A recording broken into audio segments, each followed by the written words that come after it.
wanje unjyanira umutima wanje unjya ngayoberwa ibyo ari byo none ndabiri inkuru ndingiye kuvema saha nibihangane sinzi n'umugabo wanje n'ukuri yari ahubwo ngira avuye ahura amara ngire abagenzi cyane sinzi nuko yavyumvira sinzi ahubwo usanga yabyumvise ninga taragutelefone nawe nyene byamucanganye ahubwo reka kidamurondera kuri telefone nayo ngabire nawe twumvire tuvuga twumve oya nibara abicanye babaye danse babaye danse n'ukuri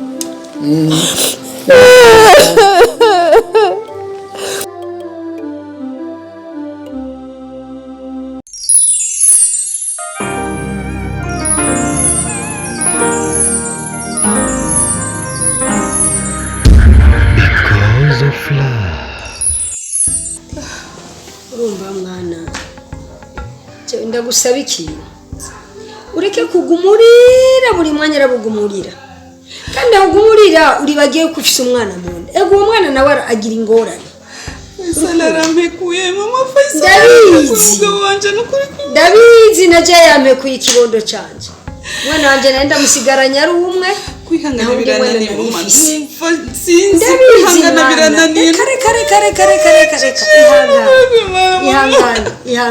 ihangane aho nta kintu kibabaza nk'umuntu agutwaye umwana urumva n'umwana we naramubona mama no kuri mwana jewe kuri sinzi mwana wanje nuhore rege kundiza na jewe aha nararize ndaruha reka mwana reka ntubabaze umwana reka guma hamwe mbere guma hamwe mama ziyo kunywa kwanza numva umutima guma hamwe akira kwanza guma hamwe ntubona kucu mugabo wanje mama umukuraye ko Faisal yamutwaye ga mwana umukuraye ko jewe narushe nyakuzimu ngo numuntu kandi umwe nakubwire kibono uviriza nakubarira mama no uviriza yego ndabizi ko akunda umugabo wawe kandi urazi ko nanje namukunda ari umwana wacu ngo hari umuntu ashobora gukunda umwana w'iwanje mugabo azumvirize mwana umvirize ibyo nakubarira mama natazama mtoto wangu yupo usiongeze taja jina la Faisal sitaki kusikia tena hiyo jina sitaki kusikia hiyo jina nilipie mimi haya achana naye Mwenyezi Mungu atajuana na Mungu wake Mwenyezi Mungu yupo uyu mwana azopfuka sata hariho ni mipango ya Mwenyezi Mungu kandi kile nokubwira usiongeze kumtaja Faisal mkinywa asije kabijua na wao kumalizia maisha mtoto wangu tena na huyu mtoto tena mwende mko watatu bire jamu za musize jibanzo basige bwana wawugiye n'umwana kageye nimwana ko uzamuntu mungorana ndagusabye ihangane cewa nukuri ndababaye ku mutima fisa kabonge mwana wanje kabonge kanje mutima aho wose sa ku mutima usanga narabunzwe ariko Imana yo mwijuru yo yumva ugusenga kwacu izoduhorere umugambi wayo irawunzi Faisal ashaka kunanira Imana Faisal ari mu ntoki z'Imana nawe nyene Imana iramubona kandi Imana ivuga ngo turaharira reka tuge tumuharire tumushire kwa makara ku mutwe kugira ngo Imana izimuhane iravye ivyo yakoze imuha ibingana nawe ndakwingize mwana waje ntusure kurira wararize twaramuhambye Imana yaramwakiriye kuko iyo wishe umuntu n'ivyo yakoze byose bija kuri wewe Imana yaramwakiriye yuko mahali peponi yuko vizuri na sisi tuwe na amani Imana izuduhore sivyo none ya buhuka ntusubire ndagusabye reka ndasura ndakuzana yandi mazi hamuruhuke mwana reka gusura kurira Imana izoduhorera jewe urantangaza aha nararushe umugongo namuhetsemwo wararize urahora nawe hora kada kuzana yandi mazi mwana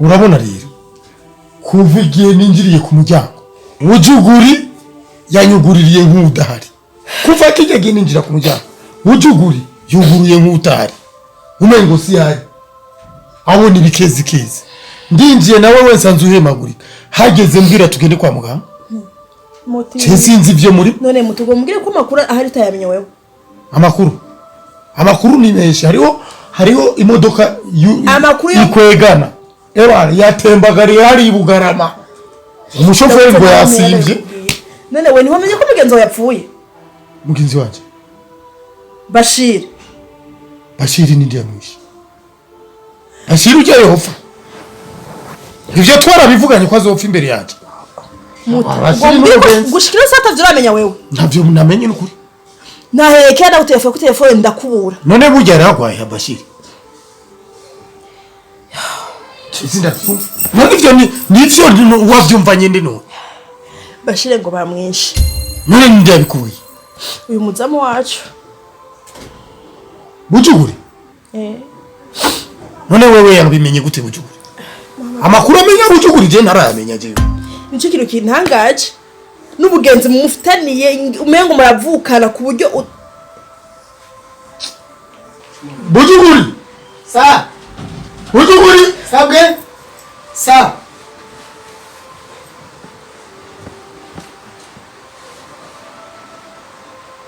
Bujuguri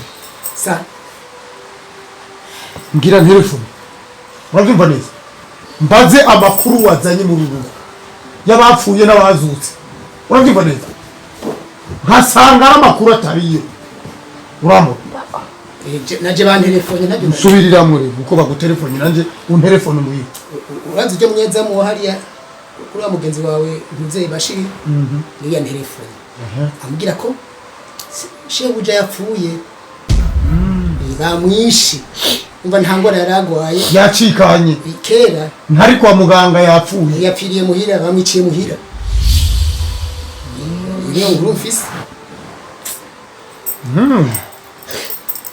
amakuru yabwiye bimeze gute inkuru wazironse gute zaje zivahe cyagenze gute ukuri kwavyo idonido buke wa munyezamu hariya kwa Bashir munyezamu kwa Bashir yitwa Karango uramuzi ngo bamutelefoni ntari hajya muhira yari yaraduze ruguru bamutelefoni bamubwira yuko yomanuka shebuja yapfuye bamwishe cyane yiyahuye ntabyo bambwiye gusa ko bamwishe bande rero bo bamwishe ntabyo nzi inkuru nayironse uko nyene rega uronse inkuru ucubaza n'ukuntu vyagenze uko vyazananye ntupfa guhurutuka gusa uzutangaza amakuru y'ibihuha naciye mpababuka si ibihuha yapfuye kuko ujyana umugenzi muza murafyina hafikiye wabitse niba utavyemera telefone ubaze telefone madami wiwe none bamenye wamwishe n'abasuma bamusaba amahera cyane cyagize gute bamenye ikintu inkuru nayironse uko nyene kiri kintu kirengako ndengeje ko ikintu naho ko ari kubesha ndakwihanije rero urazi ko nagukoresheje ukiri mu jene ukarongora ukavyara nkigukoresha ukamushaka rero ko tubandanya dusazana hamwe nguha amahera yiwanje sawa ntuzuzura uruduka uronse inkuru ucukoboka uza kubibwira umugore wacu erega je niko narinzi ko muri abagenzi nivyo nico gituma wari gucubanza kubwira jewe ndi umugenzi wiwe cyane gusumba raba nguyu nkayorira cyane ni bibi cyane kubera ko afise urabona ko afise imana buca yibaruka mbere nta misa sigaje ngaha none ubu wewe umunsi vuga ko wagira cyo kwa muganga uzotelefona abandi imbere y'iwacu hoho no guca umutwe mpera kuri wewe n'ubu wari kubavugiye kandi rero ndabihamije inkuru nkizi ntimucamubanza ngo muzibwire abantu n'abandi batazi n'ibyabaye murabanza mukanuma mukamenya ukuri kw'ibintu nk'ubu reka telefone none muta kuvuga yabibwiye ntibibwiye je ariko se yakoze kubibwiye n'abakosa kuko nk'ubu wari guca uvyara utageze muta urambabari yo bari umuhungu ukavyara utageze je urubaza ko nkeneye abana batageze ngaha urambabari ngo bene wacu canke abagenzi ngo bapfungita nagira ngo nakize neza ariko murambabari nawe nakoze nabi oya ni sawa genda usubire ku kazi kawe gusubura bimenye uzoza aronka amakuru bwa mbere ninde wewe none sinzosubira n'ubundi cyo banityo uri mu bumva kare yego urakoze cyane genda ku kazi reka telefone amakuru ncanda yamenya yose kandi nkasanga waririye ubusa rero mutazi no kuririra kuri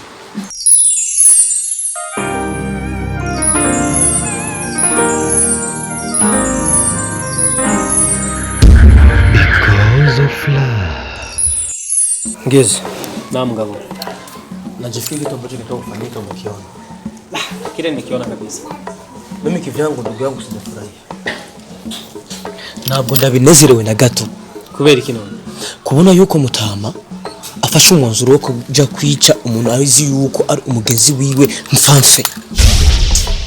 Au usanga ari abakiriya bawe bafisisha amakofi yabo. Ngezi raba maso Ngezi. Tambua kwamba ameweza kumtoa rafiki yake. Sasa mimi na wewe. Ule mzee mimi namkubali sana na anatukubali sana. Mimi naweza kutufanyia kitu kama hicho. Ngeze. Yule alikuwa rafiki yake kipenzi, tena mtu ambaye kufanya business. Naam. Kila wakati unisikie. Sasa alimtoa ujue. Ndugu yangu, wallahi mimi nina uoga. Hata kama najifanya niko barabara, najifanya kama niko kabisa, niko jambazi, niko na uoga na huyu jamaa. Atakuja tutoa ndani. Je, nabwo bafise? Je, Mutama kungene atukunda. Aratwega mbwa niyereka menye. Umwasamye ko arakumutsa.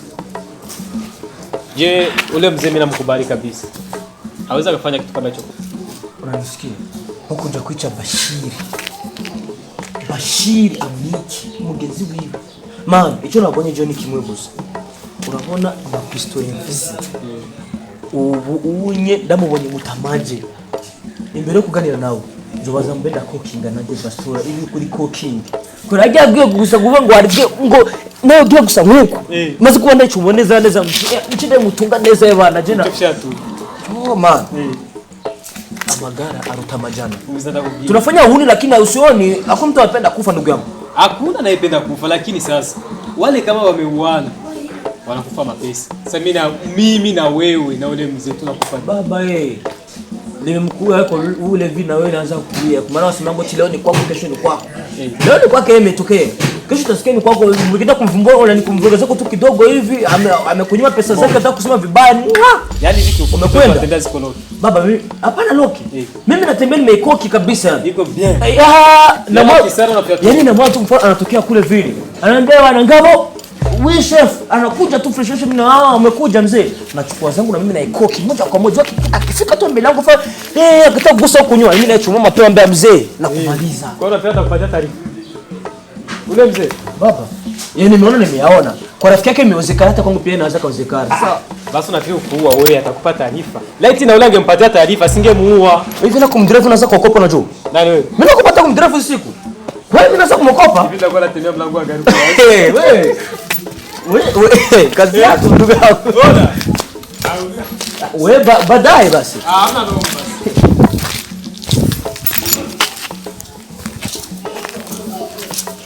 Mungu we. Gawundi. Ni databuja yishe Bashiri. Asha. Ndajorewe kuri nuko.